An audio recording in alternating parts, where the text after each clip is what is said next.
Let that sink in, because this isn't a story about someone who doesn't care. This is a story about someone who does, someone who looks at you with eyes full of warmth, who remembers the smallest details about your life, who makes you feel seen in ways no one else ever has, and still walks away at the end of the day into someone else's arms. It doesn't make sense, does it? How can someone love you and still not choose you? That contradiction, that emotional paradox, is where this story begins. Maybe you've felt it. The late-night conversations that felt like forever. The way their voice softened when they spoke your name. The invisible thread between you that no one else could see, but both of you felt. And yet, there's always a but, a boundary, a third presence, a silent reminder that no matter how real it feels, you're not the one they come home to. So what is this? Is it love? Is it confusion? Or is it something far more complicated? Something that reveals not just who they are, but who you are becoming in the process. Because sometimes, the hardest truth to accept is this: someone can love you with all their heart, and still not love you enough to choose you. Part 1. The Illusion of Almost Love. Before we go deeper, tell me, should I continue? There's a dangerous kind of love that doesn't arrive with chaos or cruelty, but with warmth, gentleness, and just enough consistency to make you believe it's something more. It's the kind of love that exists in fragments. They text you when something reminds them of you. They laugh at your jokes like they've known you forever. They open up about their fears, their dreams, their childhood wounds, and in those moments, it feels complete. But it's not. Because every time you begin to feel safe, something pulls you back into uncertainty. A delayed reply, a canceled plan, a quiet reminder that their life is already intertwined with someone else. This is what Carl Jung meant when he said, "Until you make the unconscious conscious, it will direct your life and you will call it fate." You begin to call this connection fate. But what if it's actually a pattern? A pattern where you accept pieces instead of the whole, moments instead of commitment, intensity instead of stability. Think about it like this. It's like standing outside a beautifully lit home in the middle of winter.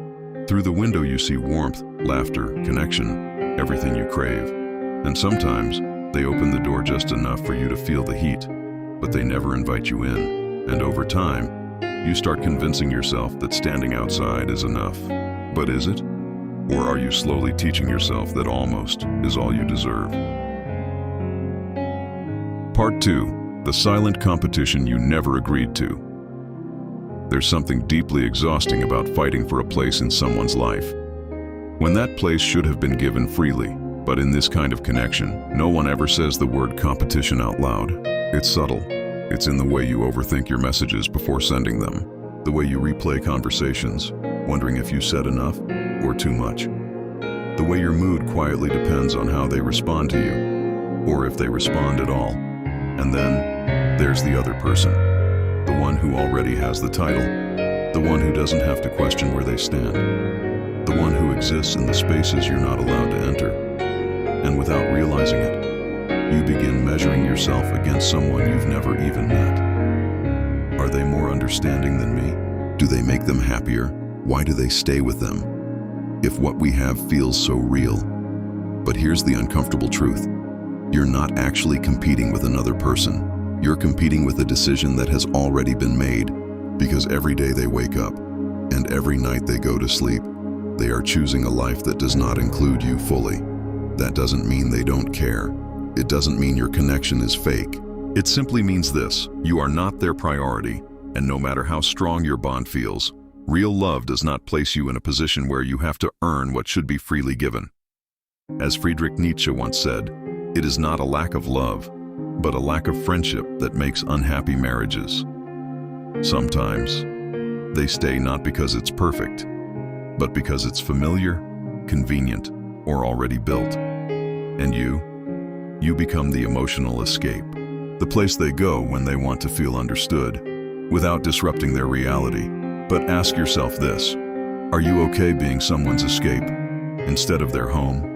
Because the longer you stay in this silent competition, the more you start losing something far more important than them, yourself. Part 3.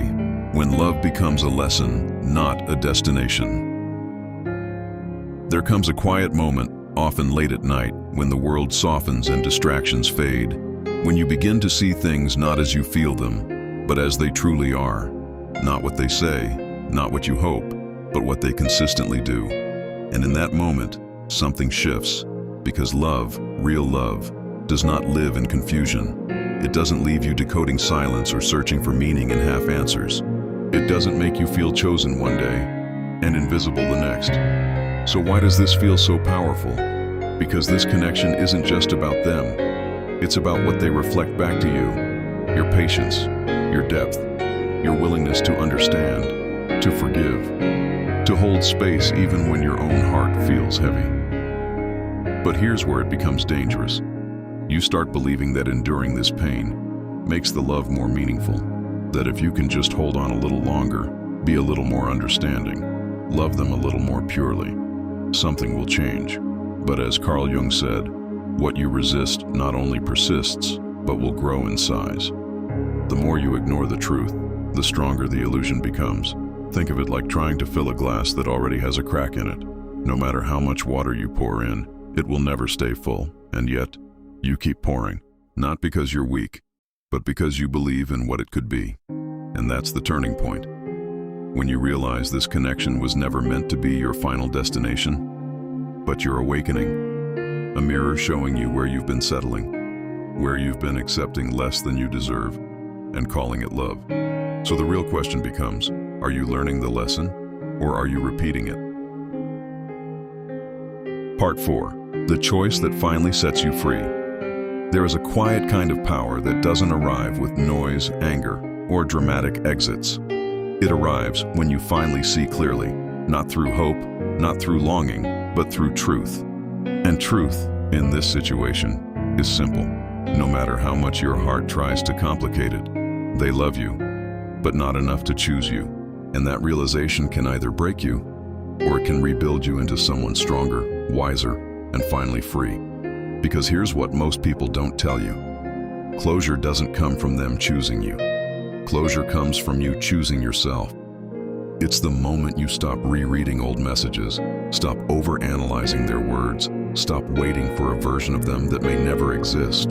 It's the moment you say, quietly but firmly, I deserve a love that doesn't confuse me. As Albert Camus once wrote, in the depth of winter, I finally learned that within me there lay an invincible summer. That summer is your self-worth, your clarity, your refusal to accept half-love disguised as something profound. Because love, real love, doesn't split itself between two lives. It doesn't make you question your place. It doesn't keep you waiting in the shadows. It chooses you, fully, openly, without hesitation. So now, the story is no longer about them. It's about you. Will you continue standing outside a door that only opens halfway? Or will you walk away and find one that welcomes you completely? Because the truth is, the moment you stop being an option, you become a priority in your own life. Closing reflection. Call to action. Maybe they did love you in their own way. But not all love is meant to be kept. Some love arrives to teach you the difference between being desired and being chosen. So don't hold on to something that asks you to shrink, to wait, to compete. Instead, walk away with the lesson. Walk away with your dignity. Walk away with the quiet understanding that one day, someone won't hesitate. And when that day comes, you won't have to question it. You'll just feel it.